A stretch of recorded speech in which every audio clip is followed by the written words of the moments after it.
The court hereby grants full custody to the father. Those 8 words shattered my world into a million pieces.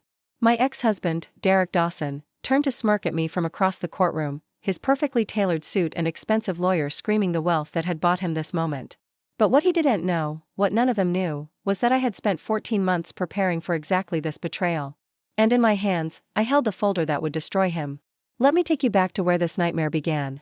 I met Derek Dawson when I was 24 years old, fresh out of nursing school and working double shifts at St. Mary's Hospital in Charlotte, North Carolina. He was charming, successful, and came from old money, the kind of family that had buildings named after them and golf memberships that cost more than my annual salary. His parents, Victor and Margaret Dawson, made it clear from day one that I wasn't good enough for their son. I was just a nurse from a middle-class family. My father was a mechanic. My mother was a schoolteacher. We didn't have trust funds or summer homes or connections to senators. "She's after your money," Margaret told Derek at our engagement dinner, not even bothering to lower her voice. "Girls like her always are." Derek defended me then. He said he loved me. He said his parents would come around. He promised me a life full of happiness and security and partnership. He lied about everything. The first 3 years of our marriage were a carefully constructed illusion. Derek traveled constantly for his family's investment firm, leaving me alone in our massive house in Myers Park with nothing but silence for company. When our daughter Emma was born, I thought things would change. I thought he would want to be present, to be a father. Instead, he missed her birth because he was in Vegas with his college friends. He missed her first steps because he was at a conference in Miami. He missed her first words because he simply didn't come home that night. I raised Emma alone while married to a ghost who only appeared for family photos and holiday cards, the perfect image of a happy family that existed nowhere but on paper. When Emma was 4, I found the text messages. Her name was Brittany Collins. 26 years old. A paralegal at his family's law firm. The affair had been going on for 2 years, since before Emma could walk. The messages were explicit, detailed, and devastating. But the worst part wasn't the betrayal. It was what Derek wrote about me. "My wife is so clueless. She actually thinks I love her. As soon as Emma's old enough, I'm going to take the kid and dump Megan like the trash she is. My parents already have a judge lined up. She won't get a dime." I read that message 17 times. Each time, another piece of my heart turned to stone. Most women would have confronted him immediately. Most women would have screamed, cried, thrown things, demanded a divorce. But I had grown up watching my mother navigate impossible situations with patience and strategy. She always said, "Megan, never react in anger. Anger makes you stupid. Plan in silence, and let your actions speak when the time is right." So I planned. For 14 months, I played the role of the oblivious wife. I smiled at family dinners. I attended charity galas on Derek's arm. I let Margaret Dawson look down her nose at me and nodded politely when Victor called me that nurse girl, to his country club friends. But behind the scenes, I was building a fortress of evidence. I hired a private investigator named Marcus Webb, a former FBI agent who specialized in high-asset divorce cases. He wasn't cheap, but I had been secretly saving money from every household budget Derek gave me. $50 here, $100 there. Over 3 years, I had accumulated $47,000 in a bank account Derek didn't know existed. Marcus documented everything. Every hotel room Derek booked for his business trips. Every expensive gift he bought for Brittany with marital assets. Every lie he told me while he was actually in her apartment 3 miles from our home. But that wasn't all. I discovered that Derek's perfect image was built on fraud. His family's investment firm had been skimming money from client accounts for years. Not enough to raise red flags, just a percentage point here, a fee there, but over a decade, it added up to $2.3 million in embezzlement. I had bank records. Wire transfers. Emails between Derek and his father discussing how to hide the money. Every single document was copied, verified, and stored in 3 separate locations. And then there was Brittany. When Marcus approached her with evidence of Derek's lies, including the fact that he had promised to marry her but had no intention of ever leaving his comfortable setup, she broke. She agreed to testify about everything. The affair. The financial crimes. The conversations where Derek openly admitted he planned to use his family's connections to steal custody and leave me with nothing. By the time Derek finally filed for divorce, claiming I was an unfit mother with mental instability, I had 847 pages of documentation, 312 hours of surveillance footage, and sworn testimony from the woman he thought was his secret weapon. He walked into that courtroom thinking he had already won. He had no idea he was walking into his own execution.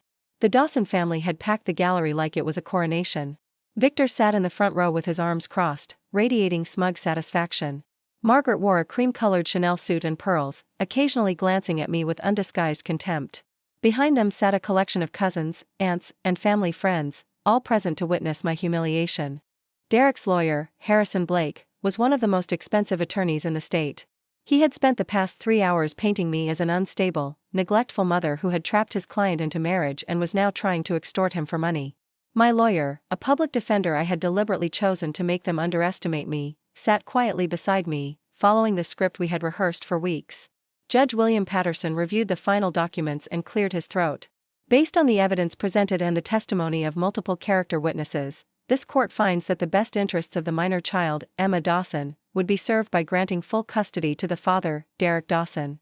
The gallery erupted. Derek's family actually applauded. Margaret Dawson clapped her manicured hands together like she was at the opera. Victor nodded approvingly at his son. Derek turned to look at me, and the smirk on his face was everything I needed to see. Pure, unbridled arrogance. He thought he had won. He thought his money and connections had crushed me. Judge Patterson raised his gavel. Your Honor. My voice cut through the celebration like a blade. The courtroom fell silent. Your Honor, before you finalize this ruling, I have additional evidence to submit. Harrison Blake shot to his feet. Objection, Your Honor. The evidence phase is closed. This is a desperate attempt to. I have 14 months of surveillance footage, I continued, my voice steady and clear. Bank records documenting financial fraud. And sworn testimony from Mr. Dawson's girlfriend detailing his plans to commit perjury in this very courtroom. The word girlfriend landed like a bomb. The whispers in the gallery became a roar. Derek's smirk vanished. For the first time since I had known him, I saw fear in his eyes. Judge Patterson held up his hand for silence. His eyes met mine, and I saw something shift in his expression, curiosity replacing the dismissiveness that had been there all morning. Mrs. Dawson, you understand that introducing evidence at this stage is highly irregular? I do, Your Honor. But I also understand that this court's primary concern is the welfare of my daughter. And I have evidence that Mr. Dawson has committed federal crimes, suborned perjury, and created a documented plan to steal custody through fraud and family connections. I held up the folder. 3 inches thick. Heavy with the weight of 14 months of silent war. Your Honor, this is outrageous. Blake sputtered. My client is welcome to explain these bank records showing $2.3 million in embezzled funds, I interrupted, or these photographs of him entering Miss Brittany Collins' apartment 147 times over the past 14 months. Or this sworn affidavit from Miss Collins herself, detailing every conversation in which Mr. Dawson described his plan to, and I quote, dump Megan like the trash she is once he secured custody. Judge Patterson's face had gone completely still. He extended his hand. Give me that folder. I walked forward and placed it in his hands. The courtroom was so silent I could hear my own heartbeat. The judge opened the folder. He read the first page. Then the second. By the 5th page, his jaw had tightened. By the 10th, his hands were shaking with barely contained fury. He looked up at Derek, and his expression had transformed completely. Bailiff. The uniformed officer stepped forward. Do not let Mr. Dawson leave this courtroom. Derek shot to his feet. You can't do this. I have rights. My father knows the governor. Sit down, Mr. Dawson. Judge Patterson's voice was ice. Or I will have you restrained. Victor Dawson was standing now, his face purple with rage. This is a setup. This woman is lying. I'll have your job for this, Patterson. The judge turned to him slowly. Mr. Dawson, I see your name mentioned quite frequently in these financial documents. I suggest you sit down and contact your own attorney. You're going to need one. For the next 45 minutes, Judge Patterson reviewed the evidence. Every photograph. Every bank statement.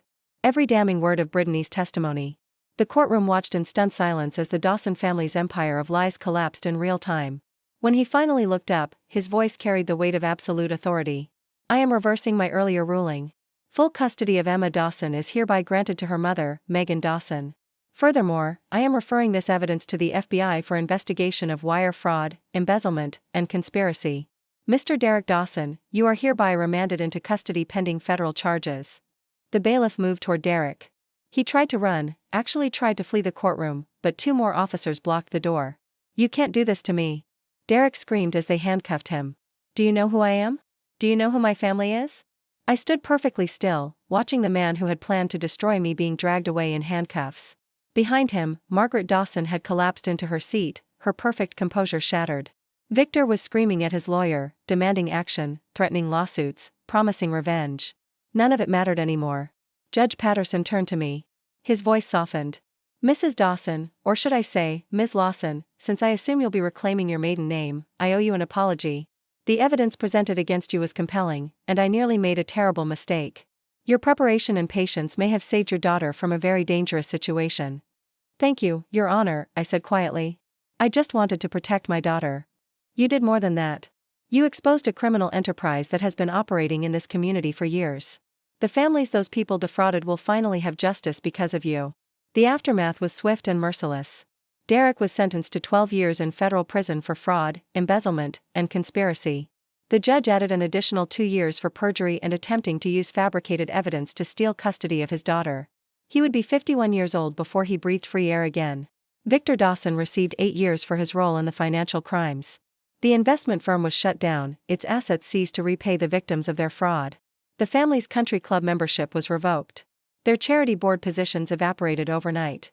The Dawson name, once synonymous with old money and respectability, became a punchline. Margaret filed for divorce 3 months after Victor's sentencing. She moved to Florida and changed her name, desperate to escape the scandal. I heard she works at a department store now, selling perfume to tourists. The woman who once looked down on me for being just a nurse now stands on her feet for 8 hours a day, earning minimum wage plus commission. The divorce settlement awarded me the house, both cars, and 60% of the remaining marital assets, approximately $1.8 million after the federal seizures. Derek was also ordered to pay child support from whatever he earns in prison, which amounts to about $47 per month. I donated that $47 every month to a women's shelter. It felt appropriate. Brittany Collins testified at both trials and received immunity for her cooperation. The last I heard, she had moved to Seattle and was working as a legal secretary at a small firm that specialized in family law. She sent me a letter once, apologizing for her role in everything. I never responded. Some wounds don't require closure, they just require distance. As for Emma, she's now 7 years old and thriving. She doesn't remember much about her father, which is probably a blessing. I've told her that he made some bad choices and has to spend time away because of them. When she's older, I'll tell her the full truth. But for now, she just knows that mommy loves her and will always protect her. I went back to nursing after the trials ended. Not because I needed the money, but because I needed the purpose. Every shift at St. Mary's reminds me of who I was before Derek Dawson tried to redefine my worth. I'm still that girl from a middle-class family. My father is still a mechanic. My mother is still a teacher. And I am still, proudly, just a nurse. But I'm also the woman who brought down an empire with nothing but patience, preparation, and the refusal to be underestimated. Derek writes to Emma sometimes. Letters from federal prison, filled with apologies and promises to be a better father when he gets out. I read them before deciding whether to share them with her. Most go straight into the fireplace. The few that seem genuine, I save. Maybe someday she'll want to read them. Maybe she won't. Last month, on the anniversary of the trial, I took Emma to the beach. We built sandcastles and collected shells and watched the waves roll in. At sunset, she looked up at me with her father's eyes but her grandmother's smile, my mother's smile, and asked me a question. Mommy, are you happy? I pulled her close and watched the sun sink into the ocean, painting the sky in shades of gold and crimson. Yes, baby. I really am. And for the first time in years, it was the truth. The Dawsons thought they could crush me because I was quiet. Because I was patient. Because I didn't fight back with screaming and drama and immediate retaliation. They mistook my silence for weakness. They didn't realize I was loading my weapon. My mother was right. Never react in anger. Anger makes you stupid. Plan in silence, and let your actions speak when the time is right. The time was right in that courtroom. And my actions spoke loud enough to echo through prison walls for the next 12 years.